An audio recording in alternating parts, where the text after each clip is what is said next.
Γιατί φτάσαμε εκεί όμως, παππούλια? Εσύ και εγώ, πριν 10-15 χρόνια, εσύ και εγώ, να απολογηθούμε στην ωραία. Η Ελλαδίτσα μας ήταν ήσυχη και ωραία. Τον εαυτό σου και τον εαυτό μου ρώτα. Εμπιστευτήκαμε κάποιους αλήτες, τους εμπιστευτήκαμε και διαλύσαμε την πατρίδα μας. Ξέρανε ρε παιδιά, οι Πασοκατσίδες ξέρανε μια ζωή το Πασόκ. Και όλοι, όπα, συμφιλίωση, έξω από τα κόμματα. Σταματάω την κουβέντα. Έξω από τα κόμματα. Λοιπόν, αυτή τη στιγμή είπα το πρωί. Τους εμπιστευτήκαμε και αυτοί διάλυσαν την πατρίδα μας. Επειδή κουράστηκα λίγο. Το πρωί είπα να γίνει εθνοσυνέλευση. Αυτό που γίνεται τώρα. Και όταν γίνουν οι εκλογές, ο καθένας ξέρει στο κάθε νομό του ποιος βγήκε. Μην τους ξαναψηφίσετε. Βάλουμε καινούριους. Δεν είναι έτσι όμως. Τα κόμματα 5 είναι. Ρε καρδιά μου, τα πρόσωπα! Έχουν κανονίσει έτσι.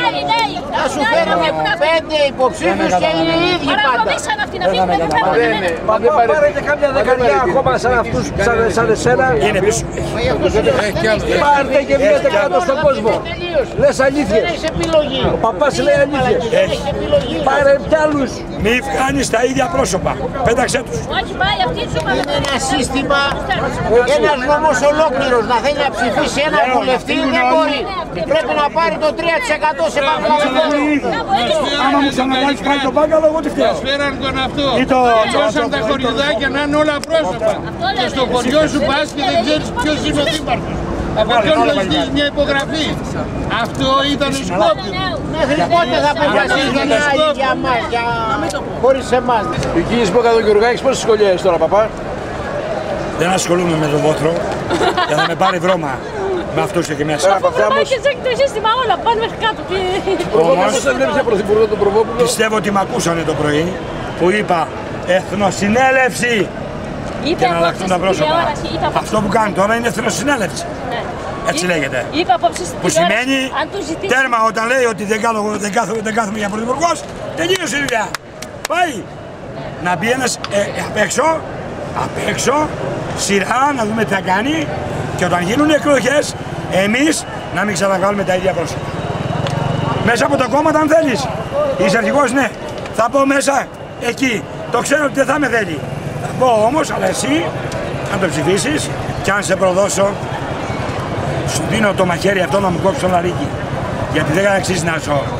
Όχι φίλε. Έτσι. Τη ζωή μου εγώ τη βαρέθηκα. Δεν φοβήθηκα το θάνατο. Τον τάφο μου τον έχω στα 1100 υψόμετρο στο Μέναλο.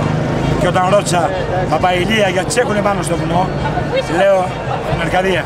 Από πού? Από την Πορτινία. Ποιο χωριό? Από του Σέρβου.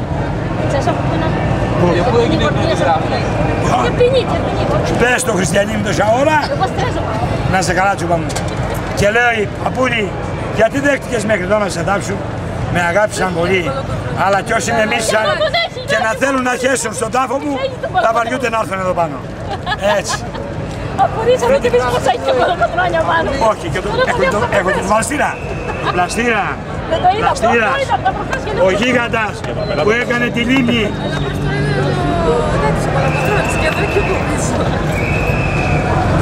Για αυτός που τους έλεγε «Ακού και εσύ ρε μπανουριά, ποχώ στον που μου τα βιόλια κι όταν μια μέρα θα γυρίσω όλους αυτούς θα τους φτάνει».